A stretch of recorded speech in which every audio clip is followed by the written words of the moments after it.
Hey everybody, welcome back to the channel where we review anything and everything. And today we're getting into this Vantec SATA IDE to USB 2.0 adapter. So for those who aren't familiar with what this is essentially an adapter to take one of your old PCs. I recently pulled out one of my old PCs that I was trying to access the hard drive. It wouldn't turn on. Had it in storage for a long time. It wouldn't turn on. This is the hard drive itself, which I removed.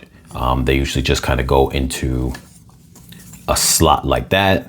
You have some wires that are plugged into it that go into the PC, but this is all from the inside of the computer. So you wouldn't be seeing none of this happening outside, and you never end up touching those wires unless you need to get to the hard drive or replace the hard drive with a new hard drive or whatever the case is. So this right here is an adapter so you can remove things off of your hard drive from a computer directly without actually having interface with that computer if that computer is not working anymore. Like I said, my computer is very old and it's not turning on. There is a blinking light, but it's still not coming on. So this was the next best thing. Now, obviously, if you have a Windows computer, this is a Windows computer that was taking it off. You got to check to see if you'll be able to read that if you use a Mac currently, because I use a Mac and I may not be able to read this off of a Mac, though I Googled it and it said that you can, but some files may not. But as long as I can transfer the files, that's all that matters. And then if I have access to a PC at another point in time, Windows PC, I can just read them. But I should have access to a Windows PC soon, or I can always go to a friend. So just keep that in mind. Now, I'm just going to really unbox this and then see if the plugins like aligned. But other than that, I'm not going to actually set this up. But this is really just a way for you guys to kind of know what's out there in case you guys are in the same predicament. Because prior to me picking this up, and link's going to be in the description down below for you guys to purchase this on Amazon. Currently, at the time of this video, I seen it on Amazon for $23. I happened to get this at one of my local stores nearby, which had it for $19. But nonetheless, if you can get it for within even the price range that is on Amazon, that's really nothing wrong with that, especially the fact that they deliver, because I had to actually go drive to my local place in the cold to pick this up. So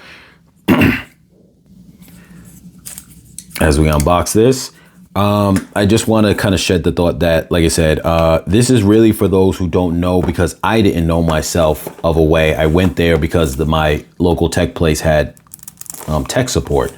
But the issue became for them to just do a diagnostic on the computer itself, the tower, would have been $80.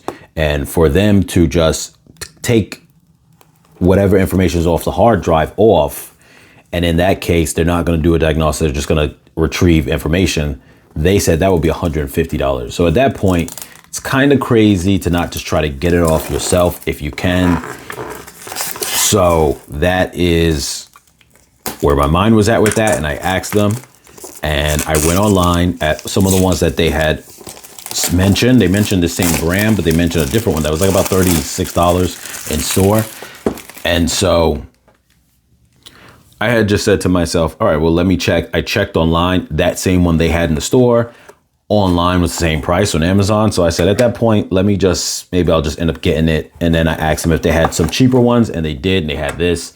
So they're all different, but nonetheless, they should do the same thing. So let's take a look at what's in the box. Now, this is going to require a power adapter, which makes sense because this is taking the place of your tower that the drive would be in. So you have an external power source.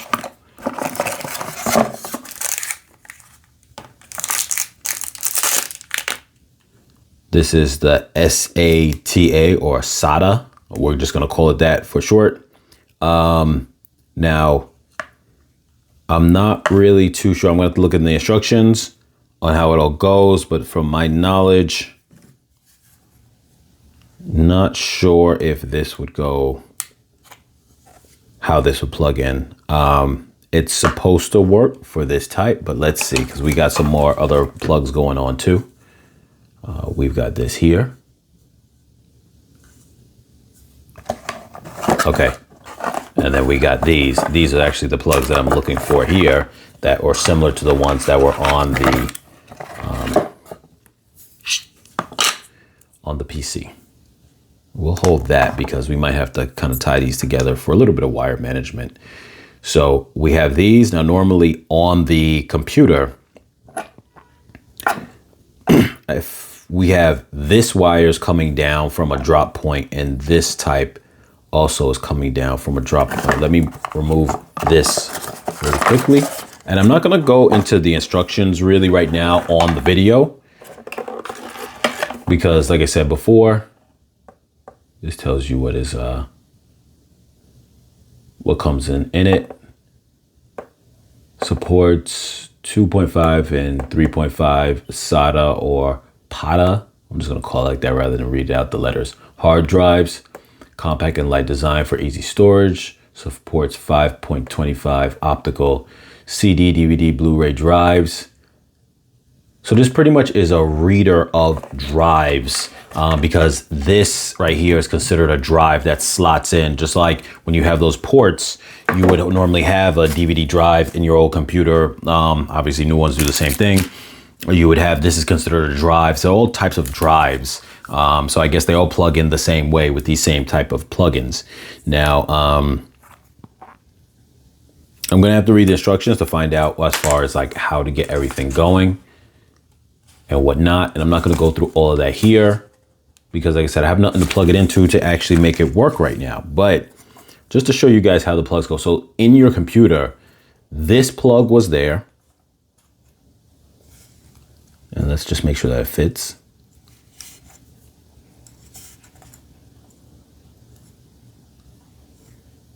Okay, it's actually like this. So it's actually upside down. That's why I'm used to these wires dropping downwards and then plugging in like that. But this is upside down, which is fine because this is not going to be in the orientation that it would be in the computer. And then now we have this right here. You could tell by the way that, let's see if it focuses. You see how that kind of L shape goes like that? That's going to fit that L shape right there, which is that one did the same. So plug this right in like that. And there you go. Now I'm going to have to see where these things plug into. Now you got this piece right here. So I'm not sure. Let me turn it upside down like this. So that way it's not, these wires aren't pushing into the table. This connects like this.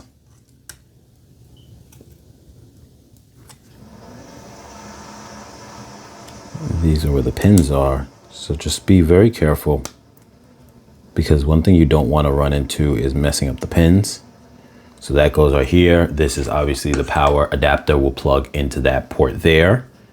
So I'm guessing the way it works is that in the computer, you would have both of these wires coming in. That's probably distributing power to the drive in your computer. So this is simulating the power coming into the drive like it would if it was in your PC. And this would simulate the data that comes out of it in your PC, which then I assume is going to now plug in, yep, right here. You can see that L shape there in the middle. And that's going to align with the L shape on here that I showed you before. And this would just come down. Now, the difference between this drive versus some of the other ones that I had seen is that some of the other ones have a, like, they're almost like a dock. You put this down in it, and then you would plug the wires in or whatever the case is. This is just pretty much using wires, so that's why it's a little cheaper, which is more beneficial. This right here also is for older drives, so you don't have to worry about this. The guy mentioned it before, where this would take the place of this type of wire here for older drives. But this drive is from a 2005 computer, Windows computer. So obviously I don't think too many people have something older than this, but this is something that you wouldn't even have to worry about in the connection. So here you go. Everything pretty much is how it would be. This is it. Yeah, that is pretty much it. So I am actually going to see if I can remove my files on my Mac, because it says potentially it can, and something should be cross-readable. But if not, I may end up having to use, like I mentioned before, having to use a Windows computer. And funny enough, I had an old laptop that the screen was broke. I connected the screen just a little while ago into a monitor. It only turns on safe mode, not on its normal mode. And in safe mode, I think it's limiting its ability to actually connect ports to it. And I tried connecting a USB flash drive to get some files off, because other than that, I don't really need to use it. And I wasn't able to do that. So I'm going to end up having to figure out how to do that as well. I will probably have to find out, maybe watch some video reviews, some videos in regards to if you can open up your laptop and connect in the same way with the hard drive to get things off. But I have to see. But my PC doesn't turn on at all. So I'm gonna play around with this and see if I'm able to, as I mentioned before, get my files off. Anyway, you guys, I hope that this was helpful for you guys, and you guys at least now know this method. You guys know what to type in. Look for SATA/IDE. I think IDE is the old type. So really it's just SATA that you would be looking for. Because here, it says it here. Let me move this out of the way. So SATA and some of the other ones I'm looking for just said SATA, but when it says or PATA or PATA, whatever it is, IDE, that should be the older drives. So if you're looking for a more somewhat modern drive, because all the drives still use the same, what I was told at the tech store, they still use the same kind of setup.